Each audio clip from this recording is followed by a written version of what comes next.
हमारी पोयम बताइए वो पोयम नहीं है। सर्वात्मक सुंदरा जो आपके पहले सिलेबस में, अभी 9th स्टैंडर्ड का जो आपका पहला सिलेबस है उसमें आपको वो सर्वात्मक शिव सुंदरा ये पोयम नहीं बोल सकते हम लोग, इसे प्रेयर बोलते हैं। और ये प्रेयर सिर्फ आपको समझने के लिए उन्होंने दी है कि आप ये प्रेयर को क्या करो, रीड करो।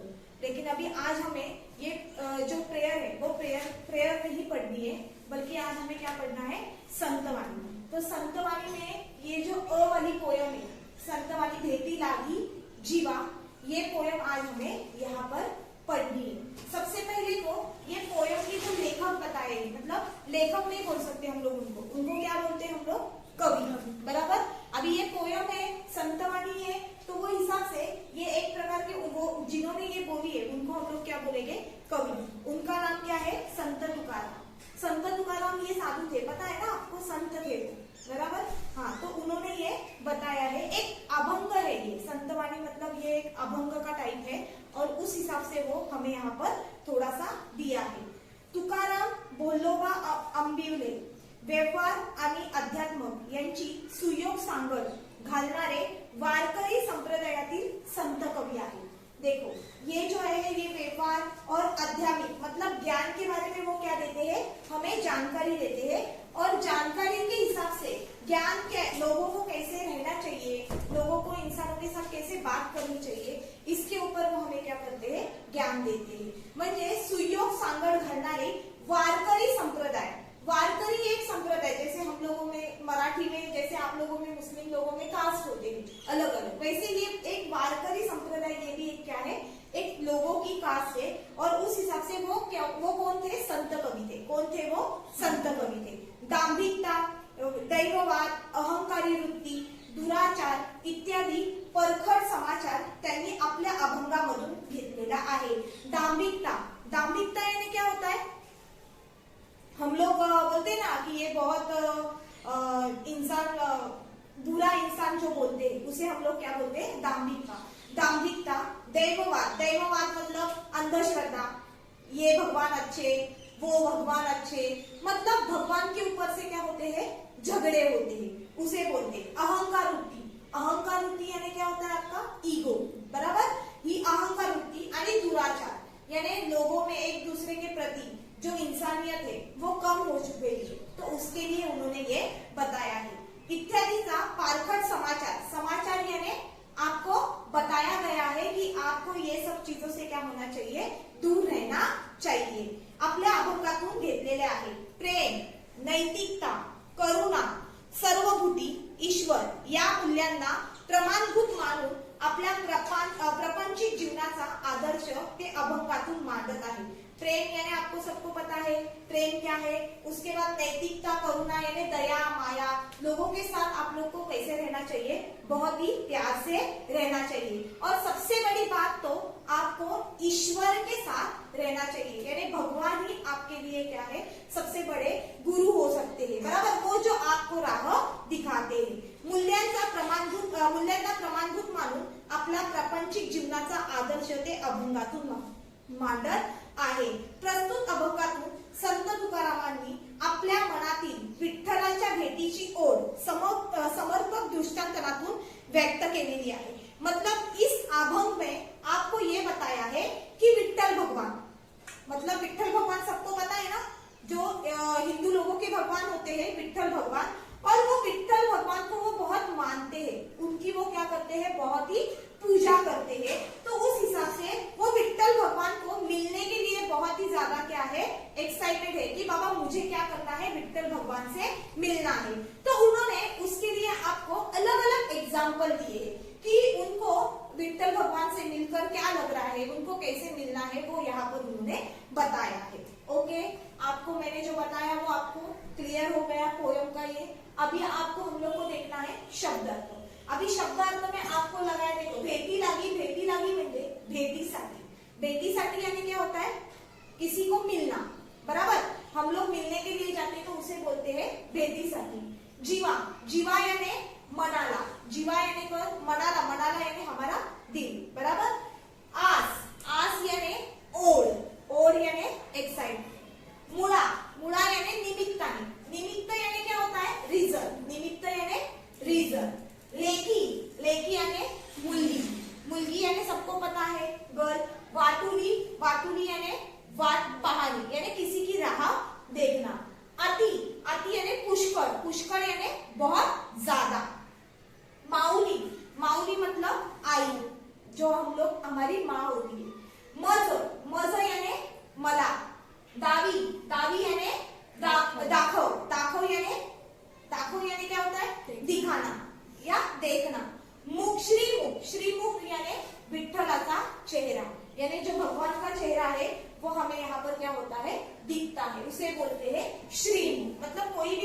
के चेहरे को, तस्वीर को हम लोग क्या बोलते हैं, श्रीमुख। ओके, मीनिंग क्लियर हुए? मीनिंग में कोई डाउट? पक्का? ओके।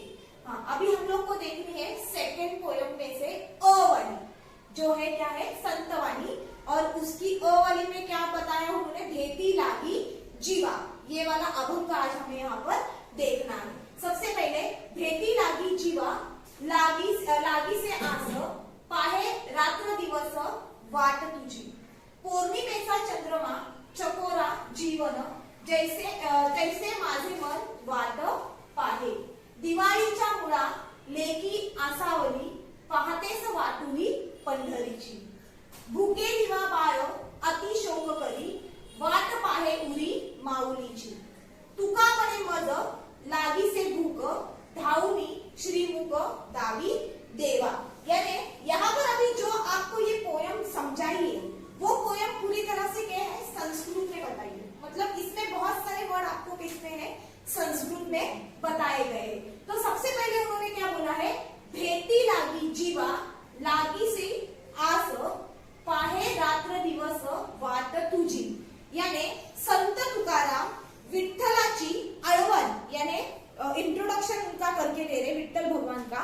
तो उसमें वो बोल रहे हैं कि विठ्ठल माऊली, माझ्या मनात तुझ्या भेटीची म्हणजे तुझ्या दर्शनाची तीव्र ओढ लागलेली आहे। मतलब वो विठ्ठल भगवान को क्या बोल रहे हैं कि आपको मिलने की मुझे बहुत ही ज्यादा क्या है, एक्साइटमेंट है। मुझे ऐसा लग रहा है कि मैं तुम्हें कब मिलूं, तुम मुझे कब दिखोगे। रात्र दिवस सतत मी तुझी वाट पाहतो, रात्र दिवस वाट तुझी। यानी रात दिन वो सिर्फ किसको याद कर रहे हैं, वो विठ्ठल भगवान को। यानी उनको सिर्फ रात दिन में यही समझ में आ रहा है कि मुझे किसको मिलना है, विठ्ठल भगवान को मिलना है। दोनों समझ में आए अच्छे से? क्या बताया है इसमें कि भेटी लागी जीवा, लागिली सी आस, पाहे रात्र दिवस वाट तुझी। यानी संत तुकाराम विठ्ठल भगवान के लिए ये बोल रहे हैं, विठ्ठल माऊली, माझ्या मनात तुझ्या भेटीची तीव्र ओढ है। यानी मेरे दिल में तुझे मिलने की बहुत ही ज्यादा क्या है, एक्साइटमेंट है। रात्र दिवस सतत मी तुझी वाट पाहतो। यानी रात दिन सिर्फ वो उनकी क्या कर रहे हैं, राह देख रहे हैं। किसकी राह देख रहे हैं, विठ्ठल भगवान की। किसकी राह देख रहे हैं, वो विठ्ठल भगवान। और विठ्ठल भगवान ये कौन है, हिंदू, मतलब हिंदू जो कल्चर है उनकी वो क्या है, भगवान है। पौर्णिमेचा चंद्रमा चकोरा जीवन, जैसे माझे मन वाट पाहे। देखो, फिर चकोर पक्षी पता है ना आपको, मैंने बताया भी था शायद आप लोगों को। चकोर पक्षी यानी वो सिर्फ बारिश का पानी पीता है। वो पूरे साल में सिर्फ बारिश का पानी पीता है। अगर आप उसको दूध और पानी मिक्स करके दोगे ना, तो वो सिर्फ दूध पिएगा और पानी क्या कर देगा, वो अलग कर देगा। ऐसा वो चकोर पक्षी आहे। म्हणजे चकोर पक्षाला पौर्णिमेच्या चंद्रातून पाझरणारे चांदणे हे जीवन असते। म्हणजे चांदण्याचे सेवन करून तो जगतो। यानी सब लोग ऐसे बोल रहे हैं कि जो स्टार, हमारे जो चांदने यानी क्या होते हैं, जो हमारे आसमान में स्टार है उसे चांदने बोलते हैं मराठी में।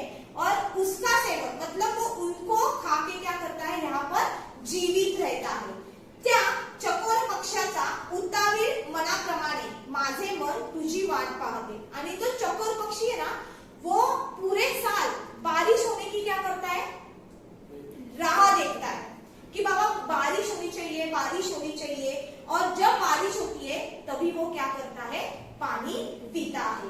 तो वही उन्होंने बोला है, तू माझा चंद्र वो मी तुझा चकोर। यानी मैं तुम्हारा क्या हूँ, तुम मेरे क्या हो, चांद, और मैं तुम्हारा क्या हूँ, चकोर पक्षी। पक्षी यानी बर्ड। Okay, clear? कोई डाउट?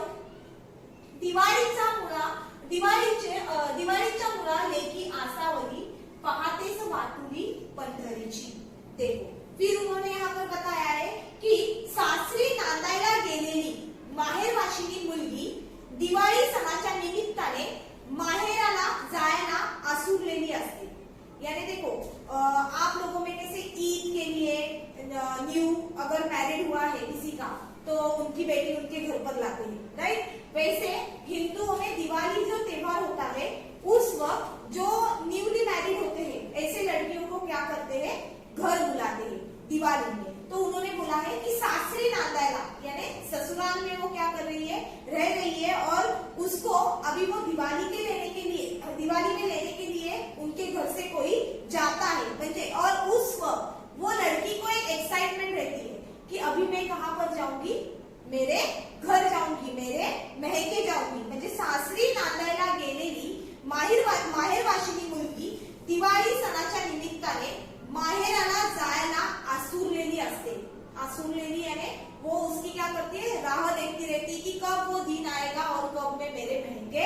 जाऊंगी.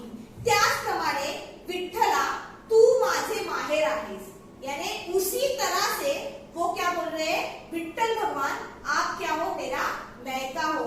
और इसके लिए मुझे पंढरीला येण्यासाठी मी नितांत वाट पाहत आहे. और ये विठ्ठल भगवान का जो मेन स्थान है ना, वो कहाँ पर है, पंढरपुर. कहाँ पर है, पंढरपुर.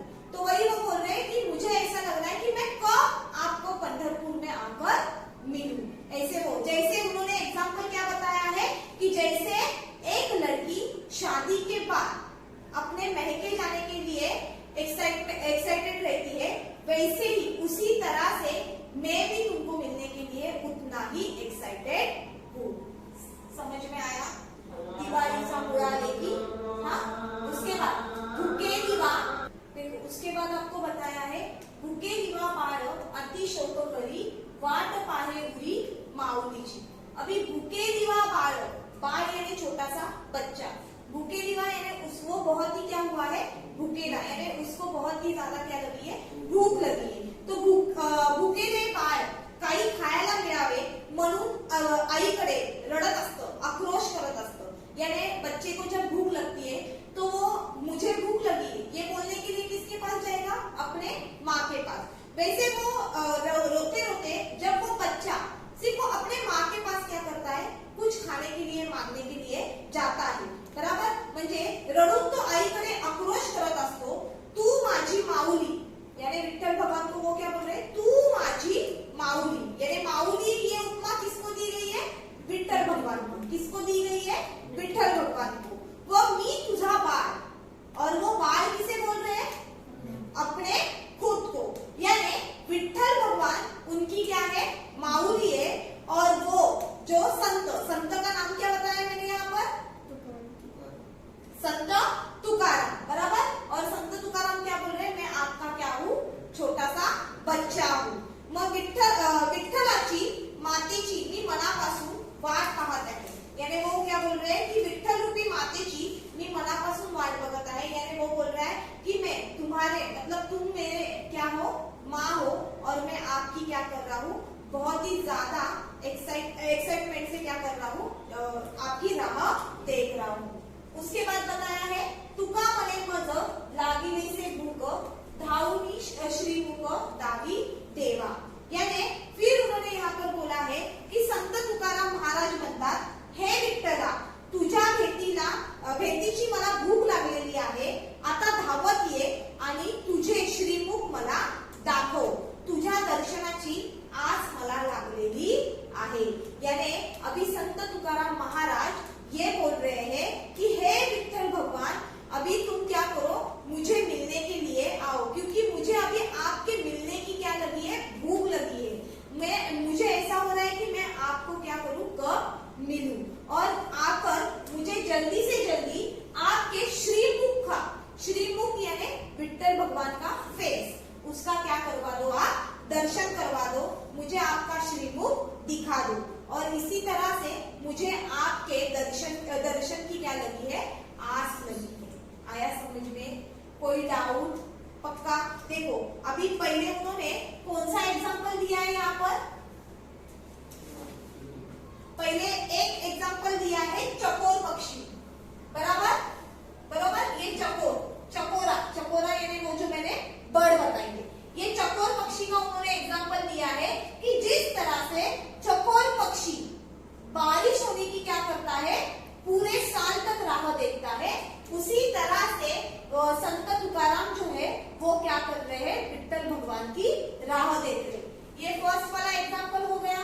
फिर सेकंड वाला एग्जाम्पल उन्होंने क्या बताया है कि जब एक लड़की अपने ससुराल से महके जाती है, मतलब महके जाने के लिए उसको बोला, दिवाली में वो महके जाने के लिए निकलती है, वो राह देखती है कि मेरे को आकर यहाँ से कब कोई लेकर जाएगा. मतलब तब वो जितनी एक्साइटेड रहती है, जितनी वो पूरे दिल से, पूरे मन से राह देखती है, उसी तरह से है विठ्ठल भगवान, मैं भी आपकी क्या देख रहा हूँ, राह देख रहा हूँ. ये सेकंड वाला एग्जाम्पल.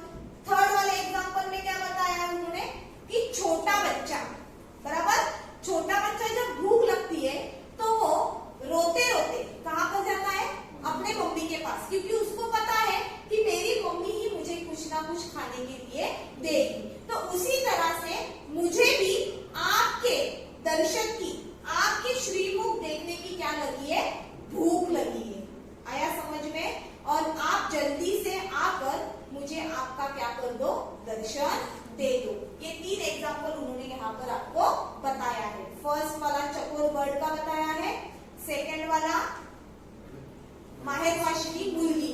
यानी जो शादी के बाद महके जाने के लिए एक्साइटेड होती है, ऐसी लड़की का बताया है। और थर्ड वाला एग्जांपल बताया है छोटे बच्चे का, कि उसको क्या लगी है, भूख लगी है, और वो भूख लगने की वजह से माँ के पास रोते हुए जा रहा है, और तब उसको जो खाने के लिए जो भूख लगी है, उसी तरह से मुझे आपको मिलने की क्या लगी है, भूख लगी है। आया समझ में? संतवाणी क्लियर? कोई डाउट? यहाँ पर मीनिंग में कोई डाउट? समझ में आया? ये संतवाणी है। संतवाणी में से अ वाला जो पहली वाली पोयम है, भेदी लागी जीवा, ये पोयम के बारे में आपको बताया। ओके, एक बार मैं आपको फिर से शब्द अर्थ का मीनिंग बता देती हूँ। भेटी लागी यानी भेटीसाठी, भेटीसाठी यानी मिलने के लिए, बराबर। जीवा, जीवा यानी मनाना, मनाना यानी हमारे दिल में। आस, आस यानी ओर यानी एक्साइटमेंट। जैसे, तैसे यानी तसे, तसे यानी जैसे, जैसे, हाँ। मुड़ा, मुड़ा यानी निमित्ताने, निमित्ताने यानी कोई रीजन से। हम लोग किधर जाते हैं तो कोई रीजन की वजह से, कभी कभी हम लोग कुछ घूमने के लिए जाते हैं, लेकिन घूमना भी ये हमारा क्या है, रीजन है कि बाबा मुझे वो देखना है, इसके लिए मैं वहां पर गया था। लेकी, लेकी यानी मुर्गी। वाटुली, वाटुली यानी वाट, वाट पहाड़ी, ब्रैकेट में मैंने लिख के दिया है, पहाड़ी यानी किसी का इंतजार करना, बराबर। त्याच्यानंतर अति, अति यानी पुष्कळ, बहुत सारा, बहुत ज्यादा, मतलब जो गिनती में ही नहीं हो सकता। माऊली, माऊली म्हणजे आई, आई यानी माँ। मज, मज यानी मला, यानी अपने खुद को। उसके बाद दावी यानी दाखव, दाखव यानी दिखाना। श्रीमुख, श्रीमुख यानी विठ्ठलाचा चेहरा। और यहाँ पर एक मीनिंग उन्होंने बताया है यहाँ पर कि भूखे दिवा, भूखे दिवा यानी क्या, भूखेला, भूखे दिवा यानी क्या, भूखेला। बाल यानी छोटा सा बच्चा। अतिशोक, शोक का मीनिंग पता है आपको? शोक यानी दुख, शोक यानी क्या होता है, दुख यानी दुख। वाट पाहे, वाट पाहे मतलब इंतजार करना। उसके बाद उरी, उरी, उरी यानी मना, दिल में। उरी यानी क्या होता है, मना, दिल में। माऊलीचा, माऊली यानी आई। उसके बाद तुका मने मज लागली सी भूक, भूक यानी जो हम लोग को भूख लगी। धावून या श्रीमुख, दावी देवा, दावी यानी दिखाना, देवा यानी भगवान। उसके बाद उन्होंने भेटी लागी जीवा, लागली सी आस, आस यानी मैंने बताया है, बराबर, इच्छा। लागली सी यानी उनको मिलने की क्या है, सबसे ज्यादा एक्साइटमेंट है। पाहे रात्रंदिवस वाट तुझी, रात्रंदिवस यानी रात दिन, बराबर। पौर्णिमेचा, पौर्णिमेचा चंद्रमा, चंद्रमा यानी हमारा चांद, बराबर। जीवन तैसे माझे मन वाट पाए, मन यानी हमारा जो दिल बोले है कि बाबा आत्मा, जो हमारी आत्मा क्या करती है, उनकी राह देख रही है। दिवाळीचा मुळा लेकी, दिवाळीचा मुळा लेकी यानी दिवाली में वो जो लड़की है वो कहाँ पर जाने वाली रहती है, अपने महके में। पहाते मातुली पंढरीची, उसी तरह से मैं भी क्या कर रहा हूँ, आपकी राह देख रहा हूँ कि ये जो पंढरी है, आपका जो स्थान है, मेन स्थान, वो कहाँ पर है, विठ्ठल भगवान का पंढरी। और मैं भी ससुराल में हूँ, और मुझे ससुराल से कहाँ पर आना है, मैके में आना है, यानी मुझे पंढरपुर में आना है। और इसीलिए मेरे मन में बहुत ही ज्यादा क्या लगी है, आस लगी है, इच्छा आई। वाट पाहे उरी माऊलीची, पर ये हुआ ना, हाँ। भूखे दिवा बाळा अति शोक करी, ये तो बताई मैंने कि भूखे दिवा बाळा यानी छोटा बच्चा, वो भूख से क्या हो रहा है, अभी रो रहा है, और अपने मम्मी के पास वो क्या कर रहा है, खाने के लिए मांगने जा रहा है। उस हिसाब से विठ्ठल भगवान क्या बोल रहे हैं कि मुझे भी आपको मिलने की भूख लगी है। विठ्ठल भगवान को मिलने की किसको ओढ़ लगी है, किसको भूख लगी है, संत तुकाराम को। और संत तुकाराम क्या बोल रहे हैं कि मुझे अभी आपको क्या करना है, मिलना है, आपके श्रीमुख का मुझे क्या करना है, दर्शन करना है। आया समझ में? और कोई प्रॉब्लम? हाँ, इसी तरह से ये हमारा फर्स्ट लेक्चर जो संतवाणी, अभी अगले लेक्चर में दूसरी आ वाली जो संतवाणी रहेगी वो मैं आपको